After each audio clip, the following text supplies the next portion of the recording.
Good morning students.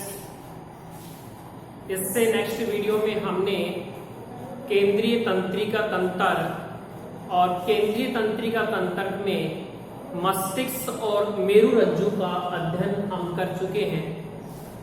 दूसरा जो point आता है वो आता है परिधीय तंत्रिका तंत्र। तो परिधीय तंत्रिका तंत्र क्या है? तो परिधीय तंत्रिका जो तंत्र होगा किसे कहेंगे? मस्तिष्क और मेरुरज्जु से निकलने वाली तंत्रिकाओं को क्या कहेंगे अपन? परिधीय तंत्रिका तंत्र कहते हैं। मस्तिष्क और मेरुरज्जु से निकलने वाली तंत्रिकाएं आपस में मिलकर क्या करके आपस में मिलकर किसका निर्माण करती है? परिधीय तंत्रिका तंत्र। तो इसको दो भागों में बांटा। एक आपने बांटा था कपाल तंत्रिकाएं और दूसरा आपने बांटा था मेरु तंत्रिकाएं। ठीक है, तो मस्तिष्क और मेरुरज्जु इन दोनों से निकलने वाली जो तंत्रिकाएं होती हैं वो आपस में मिलकर निर्माण करती हैं, परिधीय तंत्रिका तंत्र का निर्माण करती है। इसको दो भागों में बांटा, कपाल तंत्रिकाएं और मेरु तंत्रिकाएं। कपाल तंत्रिकाएं किसे कहेंगे?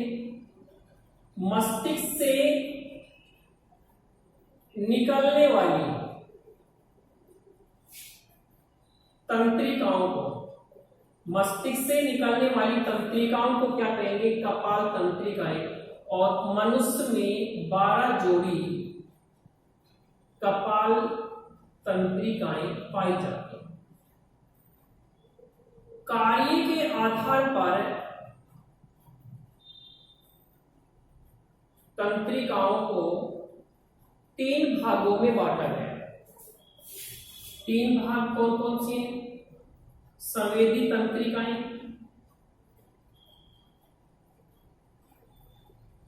प्रेरक तंत्रिकाएं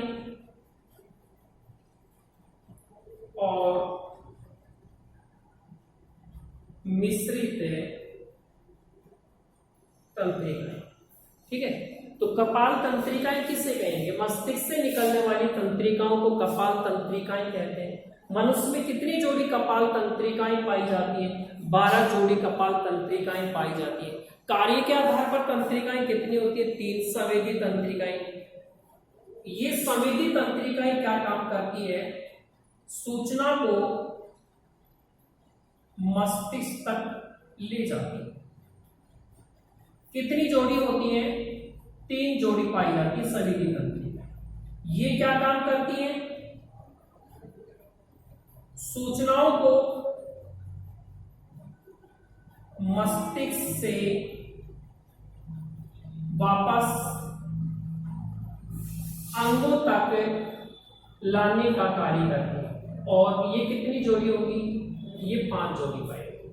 संवेदी तंत्रिकाएं क्या काम करती है? जो सूचनाएं होती हैं उन सूचनाओं को अंगों से मस्तिष्क तक ले जाने का कार्य करती है। और संवेदी तंत्रिकाएं कितनी जोड़ी होती है? 3 जोड़ी। प्रेरक तंत्रिकाएं क्या काम करेंगी? जो सूचनाएं मस्तिष्क में है और मस्तिष्क को वापस अंगों तक लाने का क्या करती है? कार्य। कितनी जोड़ी होगी? 5 जोड़ी। ये जो मिश्रित तंत्रिकाएं हैं ये संवेदी और प्रेरक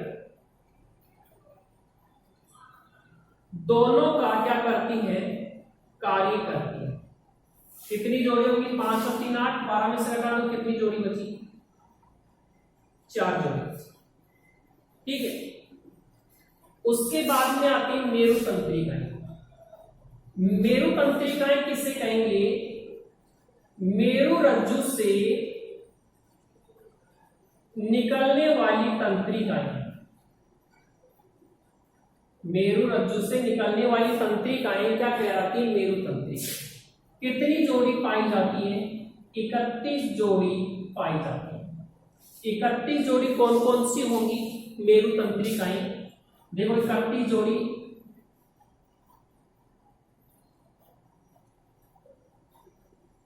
गिरवा, वत्सीय,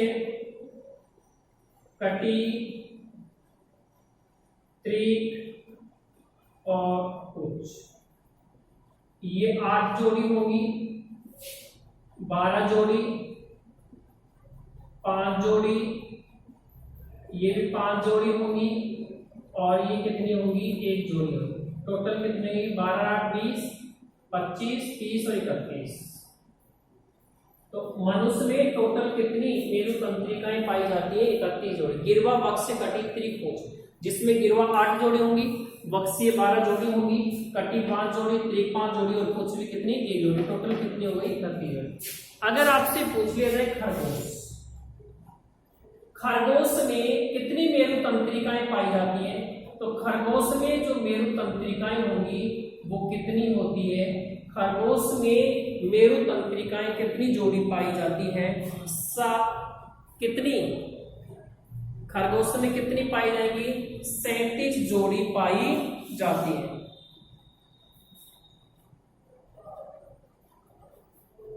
ठीक है, हो गया। ये परिधीय तंत्रिका तंत्र हमारा हो गया।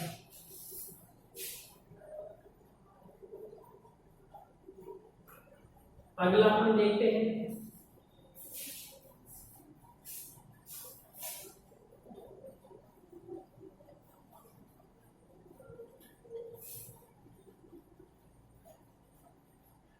तीसरा पॉइंट, स्वायत्त तंत्रिका तंत्र। देखो, स्वायत्त तंत्रिका तंत्र की जो खोज है किसने की?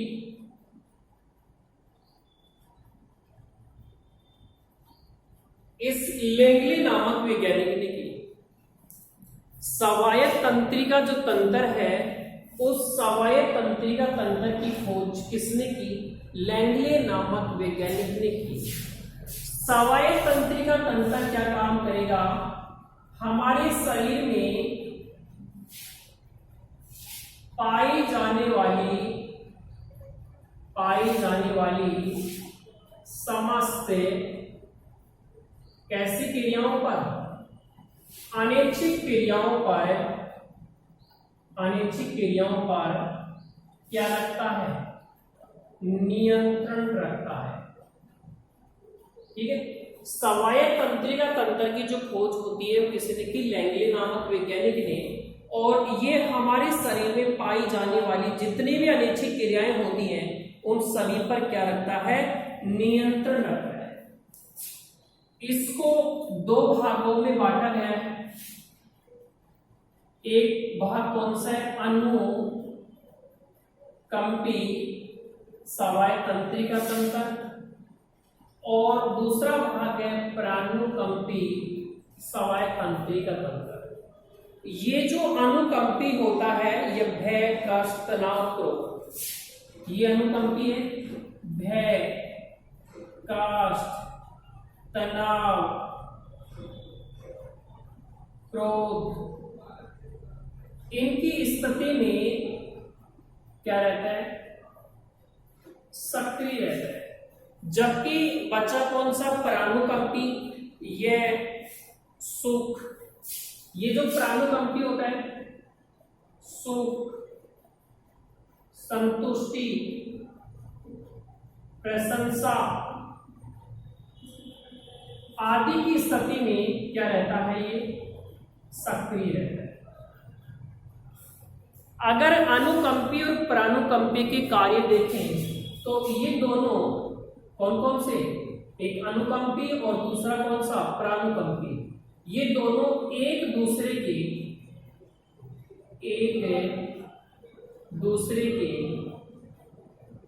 विपरीत क्या करते हैं? कार्य करते हैं। ठीक है।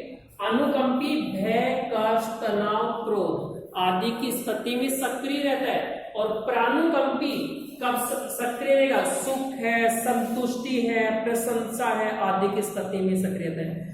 अनुकंपी और प्राणुकंपी इन दोनों के कार्य देखें तो एक दूसरे के विपरीत प्रभाव दर्शाते हैं, एक दूसरे के विपरीत क्या करते हैं?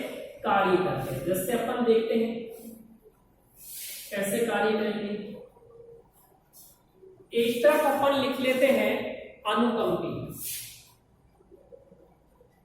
अनुकंपी, और दूसरी तरफ अपन लिख लेते हैं परानुकंपी। दोनों में अंतर देख लेते हैं।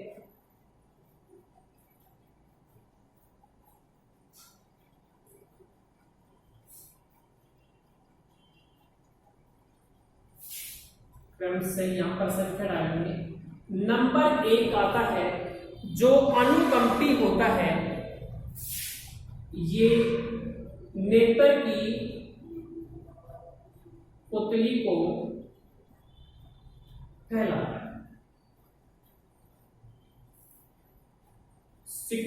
जबकि ये क्या काम करेगा? प्राणुकंपी ये सिकोड़ता है, यह सिकुड़ता है। नंबर 2 अनुकंपी रक्त दाब को बढ़ाता है। तो प्राणुकंपी क्या काम कर देगा? ये कम कर देगा। नंबर 3 ये संवातन यानी कि श्वसन की क्रिया को बढ़ाता है, तो ये क्या कर देगा? कम करेगा। ये पसीने के श्रावण को क्या करता है? बढ़ाता है, तो ये क्या कर देगा? कम कर देगा। ठीक है, तो अनुकंपी है जो नेत्र की पुतलियों को फैलाएगा, वो सिकोड़ेगा। ये रक्त दाब को क्या करेगा? बढ़ाएगा, तो ये कम करेगा। ये श्वसन की क्रिया को बढ़ाएगा, तो ये कम करेगा। ये पसीने के स्राव को बढ़ाएगा, तो ये क्या करेगा? कम करेगा।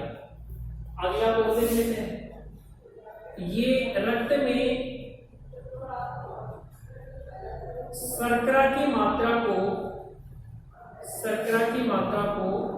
बढ़ाता है, जबकि ये रक्त में शर्करा की मात्रा को क्या कर देगा? कम कर देगा। ठीक है, और इसमें अपन देखें मूत्राशय है, ये मूत्राशय को फैलाता है, ये क्या करता है? सिकोड़ता है। ठीक है, इसके अलावा अगर अपन और इसके कार्य देखें तो और भी हो जाएंगे। हृदय की धड़कन को क्या करता है? बढ़ाता है, यानी कि हृदय धड़कन को बढ़ाता है। तो ये क्या काम करेगा? ये हृदय की धड़कन को कम करने का क्या करेगा? कार्य करेगा।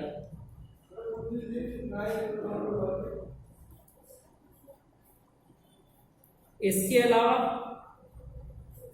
एक और ले लो, ये लार जो ग्रंथियां होते हैं उसका श्रावण को कम करता है, तो ये क्या करता है? बढ़ाता है। तो ये इन दोनों में अंतर हो गए, तो ये जो अंतर हो गए एक दूसरे के अपोजिट हो गए। ठीक है, अगला अपन देखते हैं, ये समय तंत्री का तंत्र भी हमारा कंप्लीट हुआ।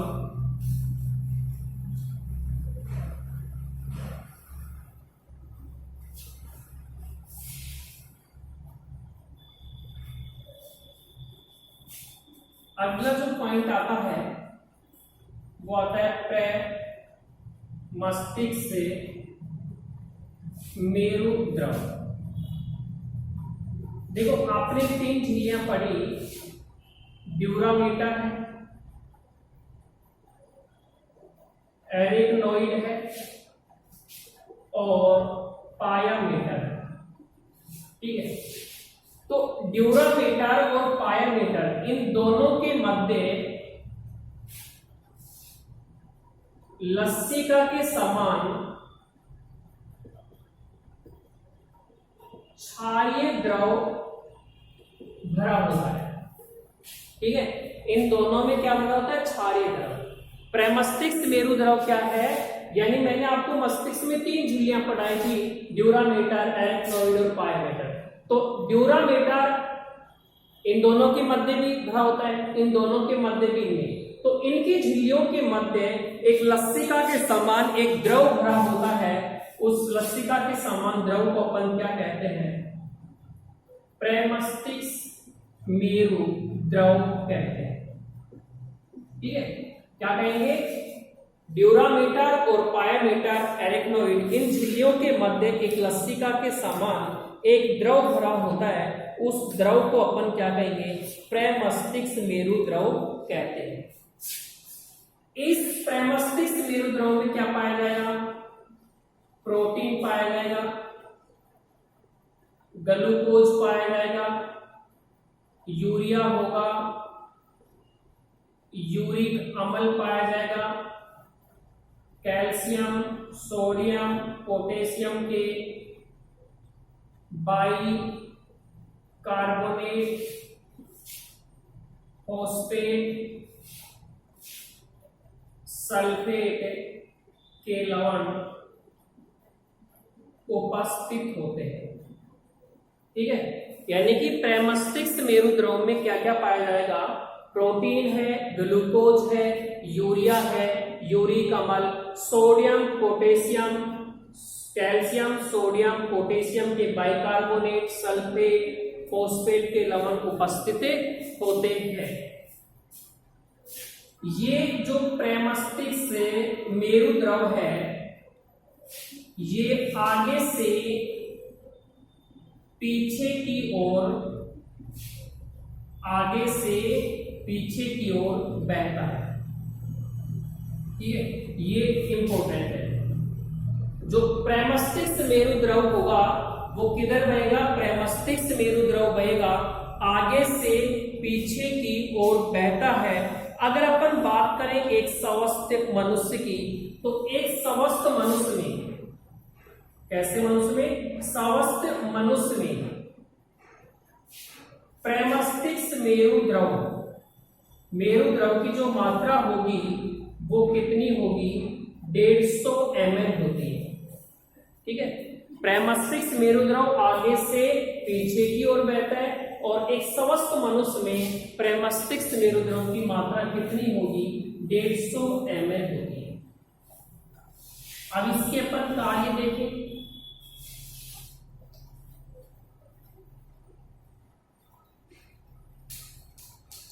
प्रमस्तिष्क मेरु द्रव्य की कार्य अपन देखें तो एक कार्य नंबर 1, यह है मस्तिष्क को बाह्य आघातों से सुरक्षा पहुंचाता है।